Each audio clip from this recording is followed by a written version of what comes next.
ዳግም ብሌንን ሊስማት እየተንገዳገደ ዳር ላይ ደርሷል። እንደምታዩት ብሌንም በእርግጥ ስሜቱን የተጋራችው ይመስላል። ልትከላከለው አልቻለችም። በመጨረሻ ግን ያው አሸነፈችና ስራ አለኝ ብላው ገፍተር አርጋው ሄደች። ግን እሷም ለሱ ጥሩ ስሜት እንዳላት የሚያሳይ ነው። ሰላም ጤና ይስጥልኝ። ውድና የተከበራችሁ የወይኗ ሚዲያ ቤተሰቦች እንኳን ወደ እኔ ቻናል በሰላም መጣችሁ። ይህ የወይኗ ሚዲያ ነው። ሰብስክራይብ በማድረግ ቤተሰብ እንድትሆኑ በአክብሮት ጋበዝኳችሁ። ክፍል 10ን አደራ ድራማ ይዤላችሁ መጥቻለሁ። እንግዲህ ክፍል 9 ላይ ለማስታወስ እንደሞክር ነው የብሌን እናት መታ ይቅርታ እንደጠየቀቻትና ብሌንም የእናቷን ይቅርታ እንደተቀበለች አሳውቂያችኋለሁ። እናም ከዚሁ አያይዤ እንግዲህ በክፍል 10 ይዤላችሁ የመጣሁት በድንገት ግን እናቷ መታ ይቅርታ ስትጠይቃት እዛ ቤት ዳግምም አለ፣ ሰላምም አለች፣ እንዲሁም ቃልዬ። ከዛም በድንገት ደግሞ ሳይታሰብ አቶ በኃይሉ ብቅ ብሏል። ድንገት ብቅ ሲል እንግዲህ የወይዘሮ ሰላም ልጅ እንዲሁም ደግሞ የብሌን አሳዳጊ ወይዘሮ ገነት እንዲሁም ቃልዬ ዳግምም ጭምር አሉ። በጣም ደነገጠ በኃይሉ። የሚይዘው የሚጨብጠው አቶ ኩብሽሽ ብሎ ቆመ። ከዛም ቀጥ ብላ ስታየው ወይዘሮ ገነት ይሄ ሰይጣን ከዚህ ከሰይጣን ሰውዬ ቤት ነው እንደ ልጅ የምትሰሪው አለቻት። ይሄ እኮ ነው ስንት የለፋሁበትን ወረቀቴን፣ ስንት አመት የለፋሁበትን የጠበቅኩትን ተስፋዬን ወረቀቴን ቀዳድ ፊቴ ላይ ወርሮ ተስፋዬን ያጨለመብኝ ይሄ እኮ ክፉ ሰው ነው። ከዚህ ክፉ ሰው ቤት ነይ ውጭ ልጅ፣ እዚህ ከሆነ ምሰሪው አለቻት።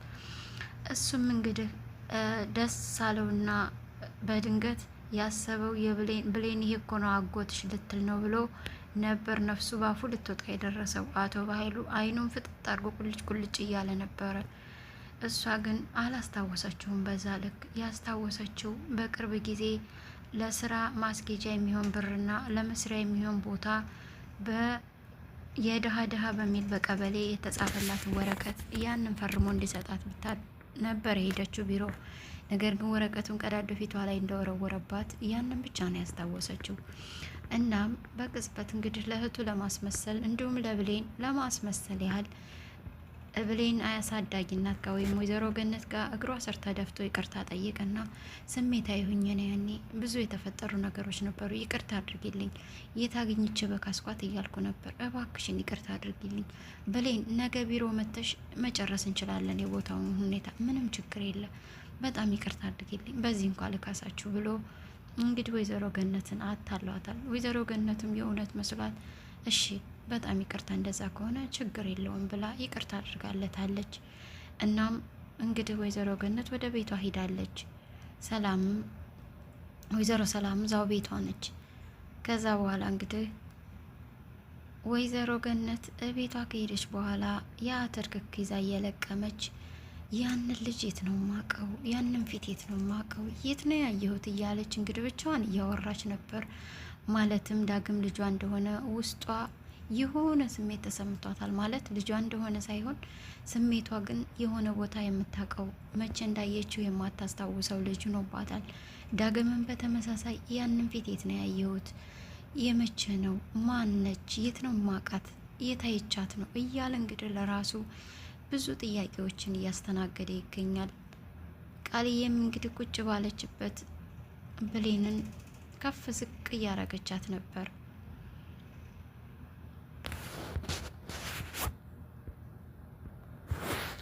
ከዛም እንግዲህ ብሌን ተነስታ ወደ በኃይሉ ነይ ወደ አላት ቦታ ሂዳለች። ምክንያቱም ነይ እናሰጥሻለሁ ብሏት ነበረ።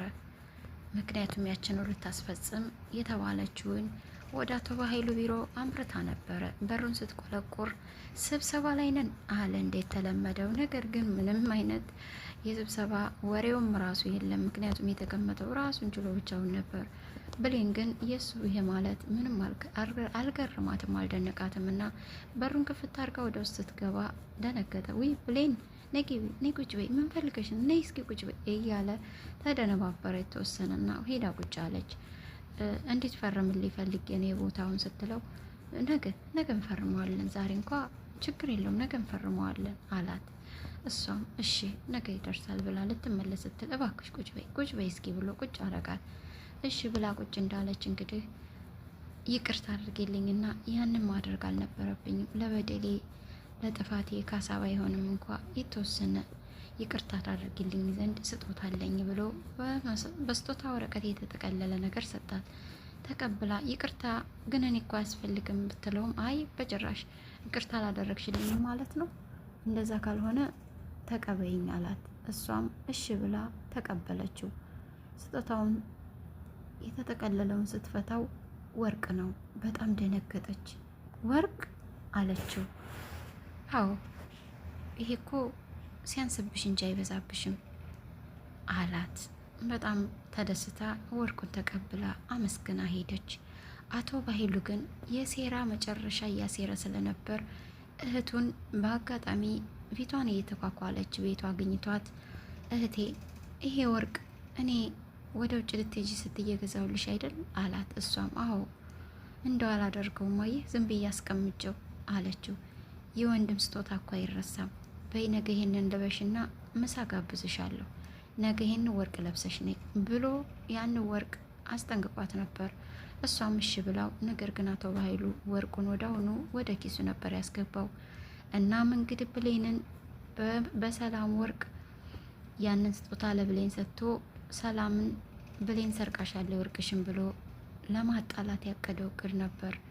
እናም በዚህ እየተደሰተ ነበር። ብሌን ደስ ብሎ አስከድ ለተላላኪው ደውሎ ዛሬ ብሌንን አንድ ሴራ ሰርቼላታለሁኝ፣ እሱም የሰላም ወርቅ ሰርቄ ለሷ ሰጥቻታለሁ በስጦታ መልክ። ያኔ ፍለሽን ሰርቃ ነጻ ወጥታለች። አሁን ግን በጭራሽ ሰላም ይሄ ወርቅ ሰርቃኝ አይታ በሰላም አትለቃትም። ያኔ ደግሞ ሷሳ ከስራ ስታባራት እኔ ደግሞ ቀጥታ ይዤ ወደ እስር ቤት ወረውራታለሁ። ያኔ ወይዘሮ ገነትንም ለማስወገድ ቀላል ይሆናል አለው። ይገርማል እየተባባሉ አቶ ባይሉ በጣም ደስተኛ ሆኖ ነበር እና በዚህ ስራው ብሌንም እንግዲህ ወደ ስራ ቦታዋ ወርቋን ተቀብላ ተመልሳ መጥታለች። ከመግባቷ ቃልዬ ጠብቃ ቆይ አንቺ ግን ምን አይነት ሴት ነሽ? የቤት ሰራተኛ እንጂ ለምደም ታውደለድዩ የትም እኔ አንቺን በመጠበቅ ራሞ ሞት አለብኝ? የታባሽ ሂደሽ ነው አለቻት። እንደተለመደው አንጓጠጠቻት። ቃልዬም ብሌንም እንግዲህ ቃልዬ ራበሽ እንዴ? ምግብ እኮ አለ ወጥም ሰርቻለሁ ስትላት አንቺ እኔ ሶሪ የማሌ ነኝ አለች። እኔ የማንቴንስ ልጅ ነኝ አለች። የሆነ ስም ጠራችላች። እኔ ወይኔ በመድኃኔዓለም ስሙ ጠፋብኝ። እኔ የቀጣው ልጅ ነኝ ትበል አለቻት። ከዛ ያንን ከመቅጽበት ይሄን ስትል ወይዘሮ ሰላም መጣችና ያን ሰማቻት። ምንድነው ያልሽው አለቻት። ከዛ እቺ ብሌናታ ያደረ ወጥ የምትለኝ እኔ የማንቴ ልጅ ነኝ ያደረ ወጥ የምበላው አለች። ደገመችው አሁንም። ቆይ ምንድነው የምትይው አለቻት። የማን ልጅ ነው ያልሽው ስትል ደገመችው አሁንም። ከዛ አባትሽ እኮ ይሄ አይደለም ስሙ፣ ቆይ ንገሪኝ አባትሽ ማን ነው ስሙ ብላ ስታስጨንቃት እንግዲህ ቃልም ዞር ብላ እኔ እንዴት አባቴ ላቅ እችላለሁ? ማንንም በማላቅበት ሰዓት ጎዳና ላይ ጥለሽ ሄደሽ አባትና እናቴ ቢጠፉብኝ ይገርምሻል እንዴ? ደግሞ እኔ ልጠይቅሽ እንጂ ማናት እናቴ ማነው አባቴ ብላ እንግዲህ የወይዘሮ ሰላምን ደካማ ጎኗን ተጠቅማ መልሳ ይቅርታ እንድጠይቃት ራሷ አደረገቻት። ትልቅ ስህተት ነበር የሰራችው። ወይዘሮ ሰላም ለመንቂያ ጥሩ ነበር ግን አልነቃችም። እናም እንግዲህ ቃል አመለጠች። አሁንም ሰላም ብሌንም ግን ያንን የቃልን ሮሮ ሰምታ እያዘነችላን ነበር እንኳን ልትከፋ። እናም እንግዲህ እንዲህ እያለ ስራውን ጨራርሳ አስጨርስ ወይዘሮ ሰላምን አስፈቅዳ አንዴ እናቴን አይቻት ልምጣ አለቻት። እሺ ትቻያለሽ ብላት ወታ ፈቅዳላት ወታ ቤቱን ስትሄድ ዳግም አያት። እባክሽ አብሬሽ ልሄድ እናትሽ ጋር ነው አላት። አሁን አብሬሽ ልሄድ ስላት አይተዋት ሸኝ ስትለው ለሸኝ ሳይሆን ቤት መሄድ ፈልጋል እናትሽን መተዋወቅ አላት። እሺ ብላው ተከትሏት ሄደ። እንግዲህ ቤት ሲሄዱ በአጋጣሚ ያንን ፎቶ ለአቶ ባይሉ ተላላኪ ፎቶ የእናቱን ፎቶ ሰጥቶ እናቴን ፈልግልኝ ይችን ሴት ካገኘህ የምትፈልገውን እሰራልሃለሁ ብሎ የሰጠውን ፎቶ ተመሳሳይ እነ ብሌን ቤት የወይዘሮ ገነት ፎቶ ተለጥፎ ነበር። በአጋጣሚ ግን ያን ፎቶ አጸዳለሁ ብላ ወይዘሮ ገነት ስትወለውል ወርዶ ፍሬሙ ተሰብሮባት ፎቶውን አንስታ ከልብሷ ጋር ሻንጣ ውስጥ አስቀምጣው ነበር። እናም እንግዲህ ዳግም ሲሄድ ያን ፎቶ ቢያየው እናቱ እንደሆነች ያውቅ ነበር። በአጋጣሚ ሆኖ ግን ያንን ፎቶ ለማየት አልታደለም። እናም ብሌን እማዬ ያን ፎቶ የት አድርገሽው ነው? ምን ሆኖ ነው ፎቶ ሼት ሄዶ ነው ስትላት፣ ወድቆ ትላንት ተሰበረብኝ እያለች እየነገረቻት ነበር። እናም እንደው ባዶ ቤት ልጅ እንግዳ ይዘሽብኝ መጣሽ ሳትናገሪ እያለች፣ በሉ ቆንጆ የእናት ሽሮ ሰራላችኋለሁ ና ልጄ የኔ ጠያቂ ብላ ሰላምታ ከሰጠችው በኋላ እናትም ሽሮ እየሰራች እንግዲህ ለዳግም አዲስ ስልክ ተደወለለት። የግድ መውጣት አለበት ከዛ ቤትና ያንን ስልክ ሊያነሳ ከቤት ወጣ። ውድ አድማጭ ተመልካቾቻችን ለዛሬ ይዤላችሁ የመጣሁት የአደራ ድራማ ክፍል 10 ይህንን ይመስል ነበር።